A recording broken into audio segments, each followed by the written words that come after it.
Hi, I am Shambhu sir. आप देख रहे हैं आपका अपना channel, YouTube channel coaching excellent point.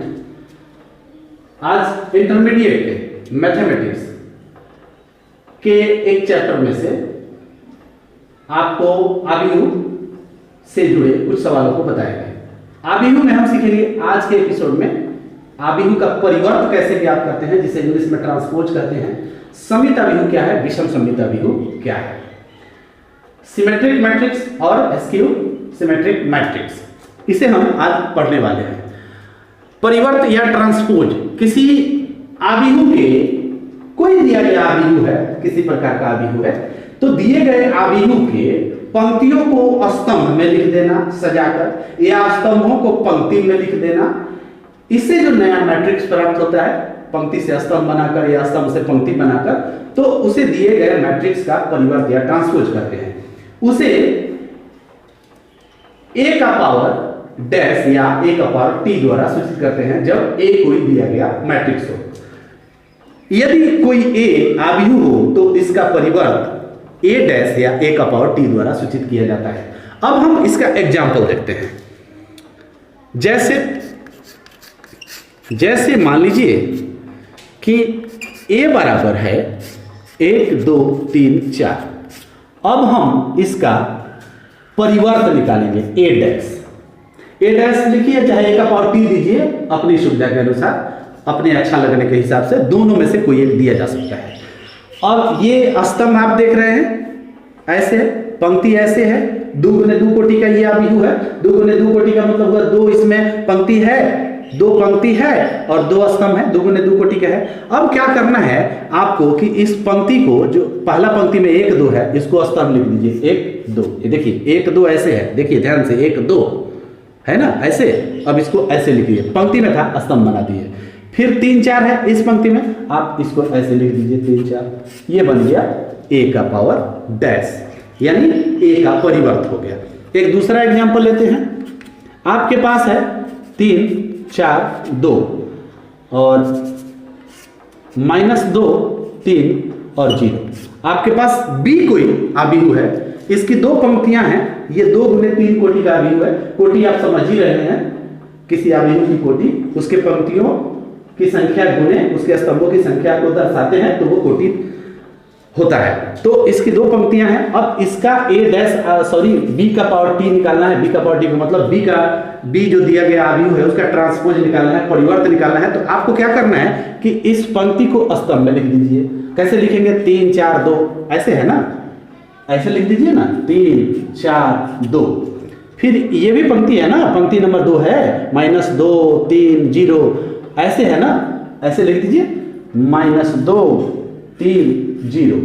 ये हो गया इसका परिवर्त, किसका, b का। तो a का परिवर्त ऐसे है और b का परिवर्त ऐसे है।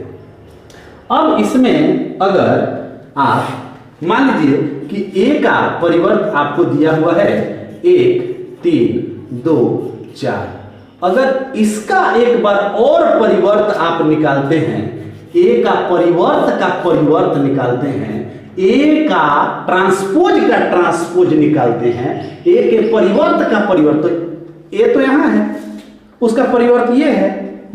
अब परिवर्त का परिवर्त निकालना है, यानी एक बार फिर से इस पंक्ति को स्तंभ बनाइए 1 3। ये देखिए 1 3 ये पंक्ति में है। अब आपको लिखना है 1 3।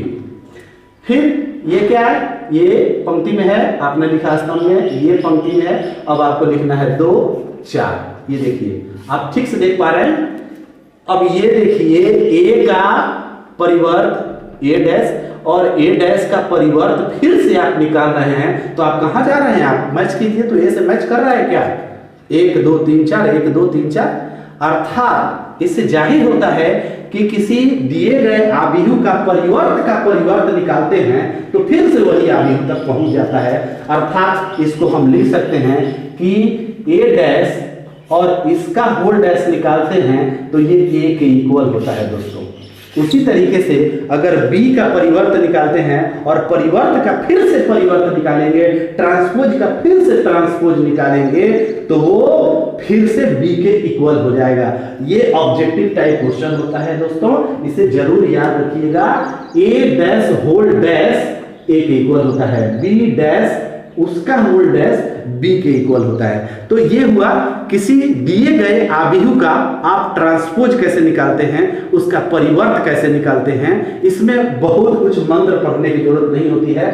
पंक्ति को स्तंभ बना दीजिए, स्तंभ को पंक्ति बना दीजिए, या अपनी सुविधा के अनुसार स्तंभ ऐसे शुरू कीजिए। मान लीजिए कि स्तंभ है 1 3, अब 1 3 ऐसे है, अब 1 3 ऐसे लिख दीजिए, 2 4 ऐसे है, 2 4 ऐसे लिख दीजिए। तो फिर वही मिला, पंक्ति को स्तंभ बनाइए, स्तंभ को पंक्ति बनाइए अपनी सुविधा के अनुसार, तो उसका ट्रांसपोज हो जाता है। और इस ट्रांसपोज से एक बहुत ही महत्वपूर्ण चीज सामने आया कि ए डैश का होल डैश निकालते हैं, मतलब ए का अगर ट्रांसपोज निकाले हैं ए डैश और उसका ट्रांसपोज निकालते हैं तो फिर से बैक चला जाता है ए में। तो ये था किसी दिए गए ये 2 गुने 2 कोटि का या ये 2 गुने 3 कोटि का या किसी भी कोटि का आबिहू हो, तो आप इसका मैट्रिक्स ट्रांसपोज परिवर्त ऐसे ही निकालेंगे।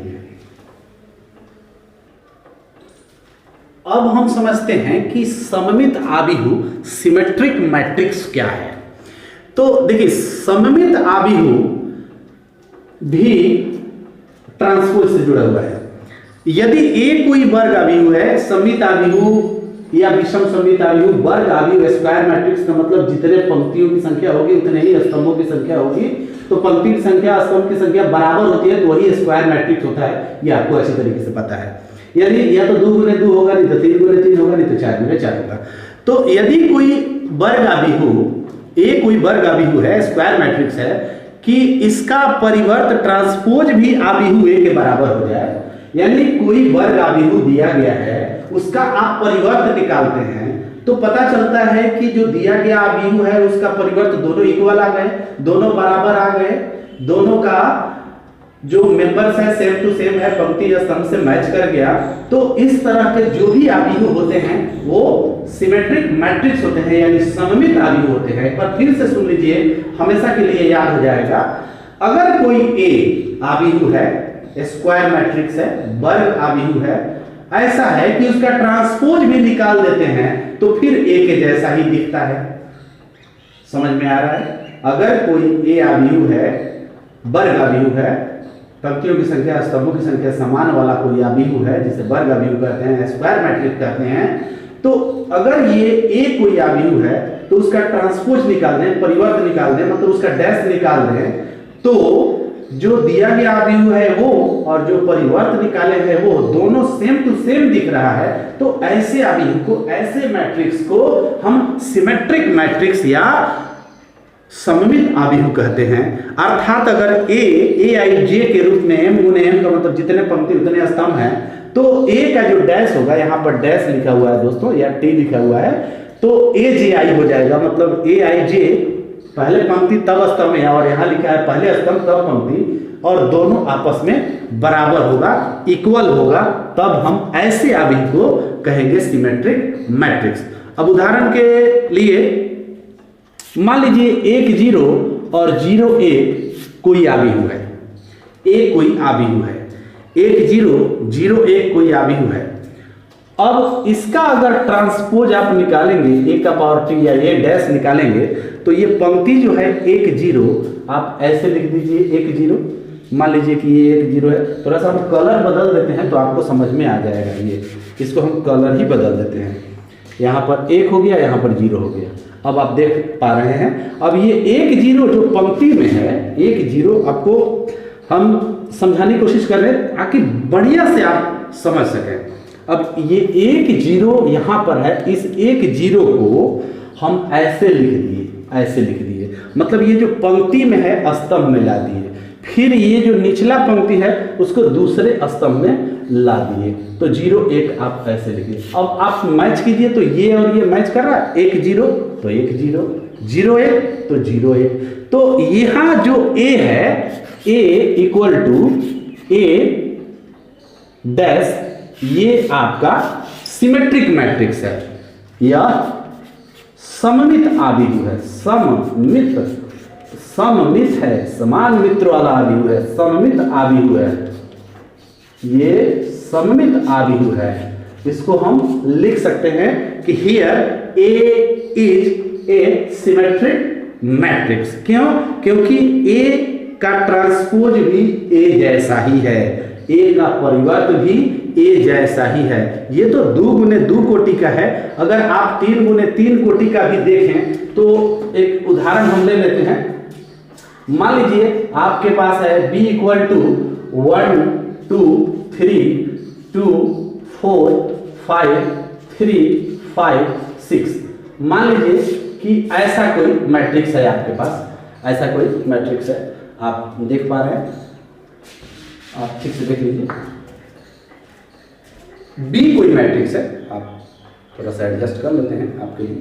ये देखिए, ये 3 गुने 3 कोटि का ये आव्यूह है। अगर आप B का ट्रांसपोज ज्ञात करें तो 1 2 3 जो ऐसे दिख रहा है, ऐसे जो आपको दिख रहा है पंक्ति में, आप स्तंभ में लिख दीजिए 1 2 3, फिर इसको 2 4 5 2 4 5, फिर इसको 3 5 6 3 5 6। अब जरा मिलाइए तो, मैच कीजिए तो 1 2 3 तो 1 2 3, 2 4 5 2 4 5, 3 5 6 3 5 6। आपने क्या किया, इस पंक्ति को स्तंभ बनाया, फिर भी ऐसा मिला। दोस्तों हर मैट्रिक्स में ऐसा नहीं होगा, लेकिन जिस मैट्रिक्स में ऐसा होगा कि किसी दिए गए मैट्रिक्स का ट्रांसपोज निकाल दें और सेम टू सेम मैच कर जाए, तो समझ जाइए कि वो सिमेट्रिक मैट्रिक्स है, सममित आव्यूह है। अगर ऐसा होता है तो, अन्यथा नहीं है। अगर दोनों इक्वल नहीं आ रहे हैं, b is not equal to b dash, तो सिमेट्रिक मैट्रिक्स नहीं है। तो ये था सिमेट्रिक मैट्रिक्स। अब देखते हैं आगे, विषम सममित आव्यूह एस्क्यू सिमेट्रिक मैट्रिक्स को देखिए। यदि ए कोई आव्यूह इस प्रकार हो कि a इक्वल टू माइनस ए का डैश, ए का डैश मतलब ए का ट्रांसपोज, यहां पर समझ लीजिए t है, t फॉर ट्रांसपोज, या डैश भी आप लिख सकते हैं। तो ए कोई वर्ग आव्यूह है, किसी प्रकार का वर्ग आव्यूह है, 2 गुने 2 कोटि का है, चाहे 3 गुने 3 कोटि का है, ए कोई वर्ग आव्यूह है, इस प्रकार है कि अगर उसका ट्रांसपोज निकाला जाता है तो वो माइनस में, ए के माइनस में इक्वल हो जाता है, माइनस में इक्वल हो जाता है। तो ऐसे आव्यूह को एस्क्यू सिमेट्रिक मैट्रिक्स या विषम सममित आव्यूह कहते हैं। सममित आव्यूह तो आपने देख लिया कि ए अगर कोई मैट्रिक्स है और उसका ट्रांसपोज निकालते हैं, दोनों इक्वल हो जाता है, तो सममित आव्यूह कहेंगे। लेकिन विषम सममित में कुछ उल्टा है, माइनस का अंतर है। अगर ए कोई आव्यूह है और उसका ट्रांसपोज निकालते हैं, तो ट्रांसपोज जो होगा ए के माइनस के इक्वल होगा, तब विषम सममित होगा। अब इसका एक उदाहरण आप देखेंगे। यदि मान लीजिए, यदि ए इक्वल टू, हम ले सकते हैं 0 7 9, मान लीजिए 0 7 9, और सेटिंग में -4 0 7, -4 0 -7 0 4 लेते हैं, -7 0 और 4, और इसका तीसरा पंक्ति -9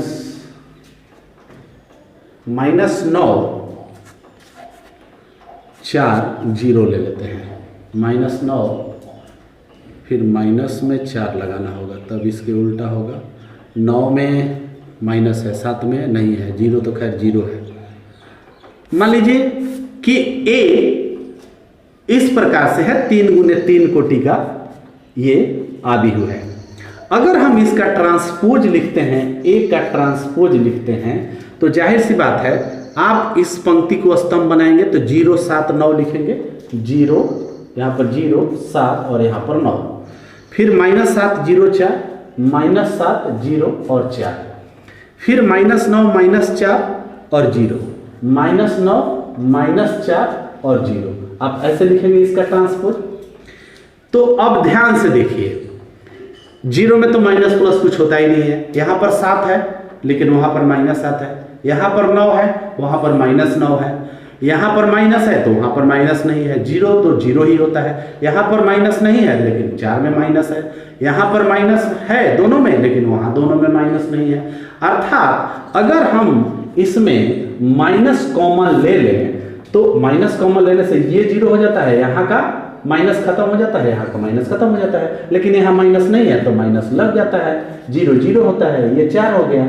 फिर ये 9 में माइनस नहीं है तो माइनस लग गया, फिर ये माइनस लग गया और 0 0 होता है। आप ध्यान से देखिए, क्या इसके जैसा वो हो गया क्या? देखिए तो 0 7 9 0 7 9 -7 0 4 -7 0 4 और ये हो गया -9 -4 और 0 -9 -4 और 0। तो आपने इसमें क्या किया, केवल माइनस कॉमन ले लेने से एक बार फिर से ए जैसा वो दिखने लगा। अर्थात अब यहां पर आप लिख सकते हैं, मान लीजिए कि ये आपको सवाल दे दिया गया कि साबित कीजिए कि आबिहु a इक्वल टू 0 7 9 -7 0 4 -9 -4 और 0 एक विषम सममित आबिहु है, आप इसे साबित कीजिए। तो इसे साबित करने के लिए फटाफट क्या कीजिए कि इसका ट्रांसपोज निकाल दीजिए। ट्रांसपोज निकालने के बाद में मैच करके देख लीजिए कि चिन्ह उल्टा हो रहा है, बिल्कुल उल्टा होगा। ऐसे सवालों में ऐसा ही होता है, नहीं तो वो कह देगा कि विषम सममित आबिहु नहीं है, साबित कीजिए। अगर है तो जरूर माइनस है, उसमें खेला होगा, एकदम परफेक्ट है। तो हमने भी ऐसा किया, इसको देखा, पंक्ति को स्तंभ बनाया। ट्रांसपोज का मतलब परिवर्त, परिवर्त का मतलब तो पंक्ति को स्तंभ बनाना। अगर हमने ऐसा बनाया तो क्या देखा, यहाँ पर केवल माइनस अगर बाहर कर लेते हैं तो फिर ए जैसा दिख रहा है। इस प्रकार हम कह सकते हैं कि यहाँ ए इज इक्वल टू माइनस ए का ट्रांसपोज यहां पर है, ऐसा ही है। अतः ए एक विषम सममित आबिहु है। ये अगर सिद्ध करने को कहे, सवाल में आते भी हैं, बहुत सारे प्रकाशन की किताबों में है ऐसा कि आप साबित कीजिए कि सममित आबिहु है, साबित कीजिए कि विषम सममित आबिहु है। तो आप ऐसे ही साबित करेंगे, पहले जो दिया गया मैट्रिक्स है उसको लिख लेंगे, फिर उसका ट्रांसपोज निकालेंगे। आप देखेंगे कि माइनस कॉमन होगा, माइनस ले लीजिए और उसके इक्वल में कंपेयर करके देख लीजिए और लास्ट में लिख दीजिए ए इक्वल टू माइनस ए का ट्रांसपोज, अतः ए एक विषम सममित आबिहु है। आज के एपिसोड में हमने आपको बताया कि सममित आबिहु क्या होता है, विषम सममित आबिहु क्या होता है, किसी आबिहु का परिवर्त यानी ट्रांसपोज कैसे निकालते हैं। ये 3 इंपॉर्टेंट चीजों को आपने सीखा। अब इस पर बहुत सारे सवाल होते हैं। अब मान लीजिए कि कभी कभी सवाल में दे देगा a प्लस a डैश ज्ञात करें। अब a प्लस a डैश ज्ञात करें मतलब a में a को a डैश a के परिवर्त को जोड़िए। इस पर बहुत सारे घुमावदार सवाल हो सकते हैं।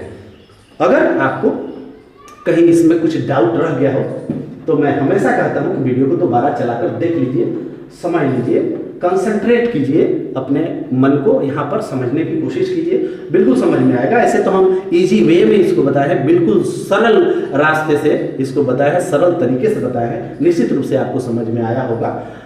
फिर भी अगर कुछ डाउट रह गया हो तो अपने किसी भी प्रकाशन की किताब को उठाइए, उसे पढ़िए, समझिए, उससे कुछ मेंटेन होगा। उसके बाद भी डाउट रह जाए, मेरा वीडियो फिर से चलाकर देख लीजिए। उम्मीद करते हैं ये वीडियो आबिहु का पार्ट 3 आपको जरूर समझ में आया होगा। अगर समझ में आया है तो वीडियो शेयर करें, इसे लाइक करें। चैनल सब्सक्राइब नहीं किए हैं तो लाल अक्षर से लिखा हुआ होगा सब्सक्राइब, वहां प्रेस कर दें ताकि आपके पास में हर नोटिफिकेशन यहाँ का वीडियो का, कोचिंग एक्सेलेंस पॉइंट का वीडियो का आप तक पहुँचता रहे। आज के एपिसोड में इतना ही। नमस्कार।